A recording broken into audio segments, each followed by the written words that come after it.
Здравейте, приятели! Аз съм Айхан Фая.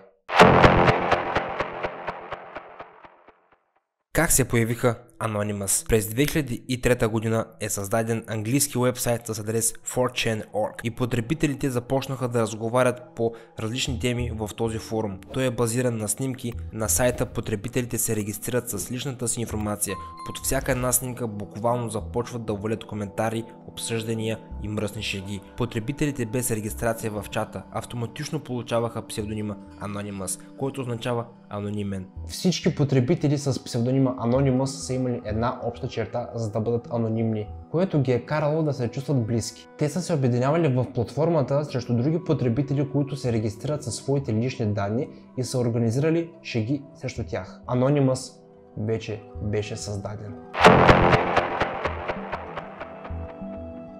Първото значимо нападение на групата. Тези анонимни потребители, които никога не са бяха срещали лице в лице, идентифицираха първата си цел, а именно Хал Търнър, радиоводещ на времето. Хал беше неонацист, който винаги споделяше, че евреите не трябва да имат правата, които имат американците, като правеше расистка риторика в радиопредаванията си. Anonymous подходиха много просто към ситуацията и започнаха да поръчват от името на Хал най-различни стоки до дома му. Първоначално започнаха от изпращането на прости неща като пица, но след това започнаха да изпращат трудни за плащане стоки, като скъпи индустриални стоки, и недоволни от всичко това, анонимните започнаха да изпращат мъже и жени ескорти. Хал се измори от безкрайните атаки и в крайна сметка му се наложи да плати някой от поръчките и в крайна сметка отложи своето изявление в радиопредаването. След този инцидент много активисти се присъединиха към Anonymous и те нараснаха значително.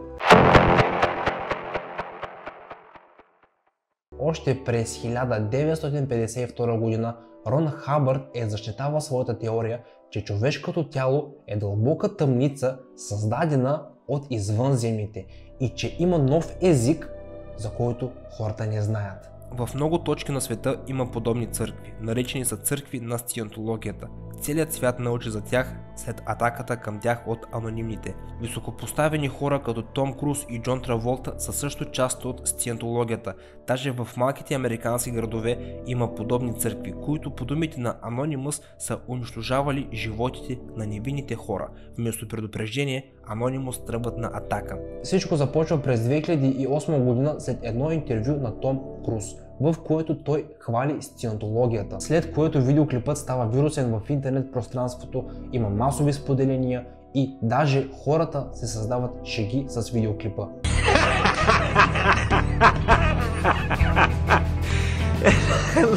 Хората с дълги ръце от църквите веднага са започнали масови операции за отстраняване на клипове от интернет пространството, а хората, които са се опитвали да ги качат повторно, ги е последвало много сериозни наказания. След това Anonymous атакуват и деактивират всички уебсайтове на сциентологията, а техният мотив е, че те са ограничавали свободата в интернет пространството. Но те не са се задоволили с това и са държали всички телефонни линии заети дни наред. Също така са попречили на институцията да получава обаждания. А когато служителите са успявали да вдигнат телефона, са започвали страшни заплахи от страна на Anonymous към клиентите. Ситуацията още е ескалирала, когато Anonymous се включват с видеосъобщение, в което те се обръщат към всички хора и ги приканват да излязат на протест пред църквите.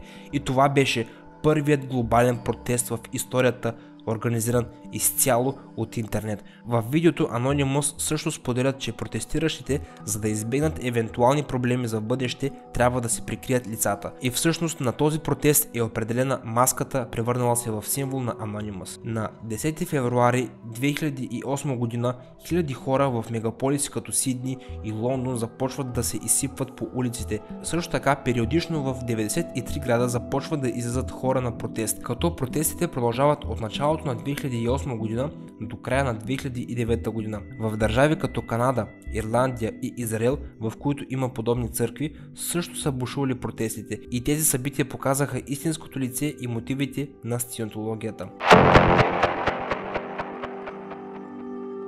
Значението на маската. Избраната маска на Гай Фокс всъщност принадлежи на реален човек. Гай Фокс е англичанин, който е искал да убие крал Джеймс I и да превърне Обединеното кралство в католическа монархия. След неуспешен опит да осъществи така нареченият брутен заговор, един ден е дошло анонимно писмо до правителството, в което е написано, че той е основният заподозрян в това и разкриват неговото истинско лице, след което го обесват.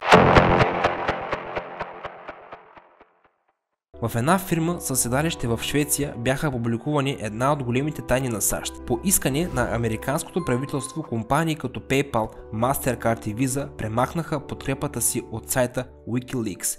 Целта беше да спрат паричният поток, който поддържаше компанията WikiLeaks жива. Но след това се включиха Anonymous, като за един ден хакнаха сайта на PayPal, Visa и Mastercard. Клиентите, които по това време са извършвали покупки със своите дебитни и кредитни карти, са чували една и съща фраза от касиерите, а тя е била именно: "Извинете, имаме проблем с устройствата." Въпреки че Mastercard не разкриват своите щети, PayPal споделя, че при тях щетите са на стойност 5 милиона и 500 хиляди щатски долара. През същата година Anonymous хакват акаунтите на стотици хиляди потребители на PlayStation, като атакуват Sony и правят невъзможна играта с джойстик. Също така, те са и причината PlayStation да остане месец затворена. Щетите за Sony са възлезли на 3 милиарда и 200 милиона щатски долара. Сред държавите, на които бяха обявили война, са Турция, Тунис, Иран, Сингапур, Китай, Америка, Израел, Сирия, Русия, Япония, Индия, Нигерия, Уганда, Северна Корея и още много държави. 7 април 2013 година имаше хакерска атака от страна на Anonymous към Палестина. Те спират интернета на цялата държава и поради това здравните, социалните и охранителните служби биват хакнати от Anonymous и ги поставяха в сложна ситуация с щети от 3 милиарда щатски долара. През 2012 година те проследяват интернет потребителите на Тунис. Какво правят и какво споделят? Спират интернета на Тунис и след това крадат няколко сървъра от Обединеното кралство и създават чиста и непроследима интернет мрежа за хората в Тунис. Те в същото време не пропуснаха да сринат някои от най-важните държавни уебсайтове и да ги направят недостъпни за потребителите. Anonymous сриват най-важните държавни сайтове, крадат имейли на политиците и на високопоставени хора. Също така намират много важни съобщения между политиците и високопоставените хора и много важни досиета с държавни тайни. След това ги пускат в интернет пространството, където всеки е можел да ги види. Също успяха да повлияят на хората в държави като Египет и Тунис, създавайки масов народен бунт. През 2011 година се създава уебсайт на име Lolita City, в който сайт мъже са заснемали и качвали детско порно. Anonymous атакуват и хакват всичките 40 сайта. Също така успяват да се доберат до личните данни на 1500 човека, които създават и гледат клипове в тези платформи. Споделят ги публично, за да ги изложат, след което ги предават на полицията. През 2017 година в Deep Web, популярна като тъмната страна на интернет, те откриват 10 613 профила, които създават и публикуват детско порно, при което те хакват всичките им профили и изпращат едно общо съобщение към всички. Наистина сме разочаровани и нямаме толерантност към детската порнография. Докато търсихме в търсачките, това, което открихме, са уебсайтове с повече от 50% съдържание на детска порнография. Копирахме всички ваши файлове, лични данни и цялата ви база данни, с изключение на детското порно. Ние продаваме всички ваши данни на нашите уебсайтове за 0,1 биткоин в Deep Web. Ние сме Anonymous. Ние не прощаваме, ние не забравяме. So you want to join Anonymous? You cannot join Anonymous. Anonymous is not an organization. It is not a club, a party or even a movement. There is no charter, no manifest, no membership fees. All we are is people who travel a short distance together, much like commuters who meet in a bus or tram. Колко човека са в световен мащаб, какво ядат, какво пият и къде работят, това е невъзможно за разбиране. Те нямат управител, някакво работно място или иерархична структура. All places of society. We are students, workers, clerks, unemployed. We are young or old. We wear smart clothes or rugs. We are hedonists, ascetics, joyriders or activists. We are many. We are your neighbors, your co-workers, your hairdressers, your bus drivers and your network administrators. We are the guy on the street with the suitcase and the girl in the bar you are trying to chat up. Анон. Тоест, ако искате да станете член на Anonymous, не попълвате определен форум или не търсите конкретен човек в тъмните сайтове на интернет. Според известните критерии са защитаване, свободата за критикуване и без ограничения, споделяне на своята преданост, да сте невидими, когато сте онлайн, участване на ERC разговорите на Anonymous. As many of you have heard, Turkey is supporting Daesh by buying oil from them and hospitalizing their fighters. The leader of Turkey will help ISIS any longer. Dear government of Turkey, if you don't stop supporting ISIS, we will continue attacking your internet, your root DNS, your banks and take your government sites down. After the root DNS we will start to hit your airports, military assets and private state connections. We will destroy your critical banking infrastructure. We are anonymous. We are legion. We do not forgive. We do not forget. Expect us.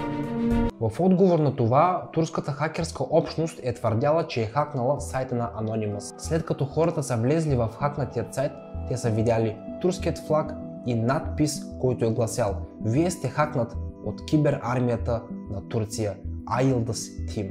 В този свят интернет се управлява и контролира само и единствено от Yıldız Team. През 2010 година, когато ви хакнахме сайта, ни се извинихте и молихте, за да не ви нападаме отново. Няма да оставим Турция във вашите ръце. Сега отидете и се играйте в пясъчника като децата. Yıldız Team. Но след това група от хора са започнали да твърдят, че това не е официалният сайт на анонимните, а е просто сайт, създаден от Yıldız Team с цел реклама. През 2015 година Anonymous свалят сайтове на известни банки като Garanti, Akbank и Türkiye İş Bankası и бяха хакнали приложенията за интернет банкиране, които не работиха известно време. Но като цяло всички атаки на анонимните към Турция са били неуспешни. Даже са заловени и са арестувани 32 служители на Anonymous от Турция. През последните години Anonymous се е вмешвал в държавните тайни и е създавал немалко проблеми на държавите. Въпреки че много от последователите са имали разногласия с самите тях, в днешно време чисто технически и да изглежда, че те съществуват, от 2013 година насам те не са осъществявали крупна кибератака. Основната причина за това е арестуването на главният мозък на Anonymous, който най-често е създавал кибератаки.